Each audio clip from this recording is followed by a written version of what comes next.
ज्ञान। और आज हम इस वीडियो में देखेंगे कि आप अनलिस्टेड शेयर्स को कैसे परचेस कर सकते हैं इन केस अगर वो एक्सचेंज पे अवेलेबल ना हो। तो सबसे पहले हम इसका प्रोस एंड कॉन्स देखते हैं कि भैया फ़ायदे और नुकसान क्या हैं।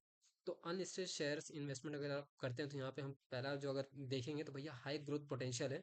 मतलब आपको उस शेयर में इन्वेस्ट करने का अपॉर्चुनिटी मिलता है जो अभी तक स्टॉक एक्सचेंज में अभी तक लिस्ट हुआ नहीं है।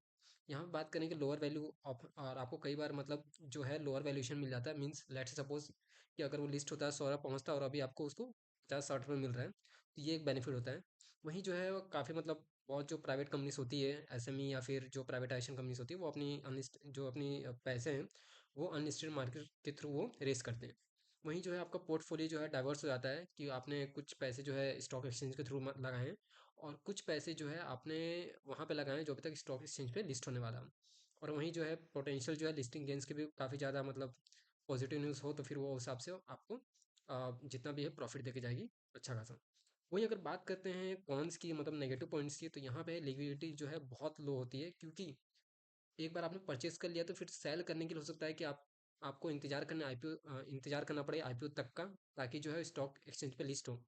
उसके बाद ही आप सेल कर पाएंगे। दूसरा जो है यहाँ पे लिक्विडिटी बहुत कम होती है जिसकी वजह से आपको सेल करने में बहुत ही प्रॉब्लम हो सकती है। वही जो है ट्रांसपेरेंसी, यहाँ पे ट्रांसपेरेंसी की बात करें तो यहाँ पे जो बेसिकली जो भी आपने आईपीएल जिस भी शेयर्स में इन्वेस्टमेंट किया है उसका कोई ट्रांसपेरेंसी नहीं नहीं है कि वो बेसिकली कंपनी जो है अपना कितना रेवेन्यू कर रही है, कहाँ पे कितना इन्वेस्ट कर रही है। यहाँ पे जो हाई रिस्क मतलब कि आपने लेट्स सपोज आपने पैसा लगा दिया, let's suppose 1 lakh 2 lakh, and then आपको वेट करना होगा कि उसका आईपीओ जो है कब तक निकल सकता है। जब निकलेगा तभी आप बेच सकते हैं, but having some conditions. IPO जब भी आपका रिलीज होता है 6 महीने के बाद ही आप उसे बेच सकते हैं। हालांकि वो जो शेयर्स है आपने दिए हैं वो आपके डीमैट अकाउंट में शो करेगा। एंड यहाँ पे है जैसे कि मैंने बताया था कि आपको जो है लॉन्ग पीरियड होल्डिंग के लिए करना पड़ेगा। तो सॉरी, इन केस अगर आईपीओ जो भी स्टॉक्स है अगर आपने लगाया, अगर वो छः लिस्टिंग होती है तो आपको कम से कम 6 मंथ तक का वेट करना पड़ेगा। लॉकिंग पीरियड होता है, उसके बाद ही आप शेयर्स जो है सेल कर पाएंगे। तो चलिए इसके वेबसाइट पे चलते हैं। तो यहाँ पे एक वेबसाइट है इनक्रेड मनी। यहाँ पे आप जो है अनलिस्टेड शेयर्स जो भी हैं उसके प्राइस देख सकते हैं। जैसे कि मैंने यहाँ पे ओपन कर लिया वेबसाइट और यहाँ पे देख पा रहे हैं कि जो इसकी करंटली प्राइस चल रही है वो 2140 है।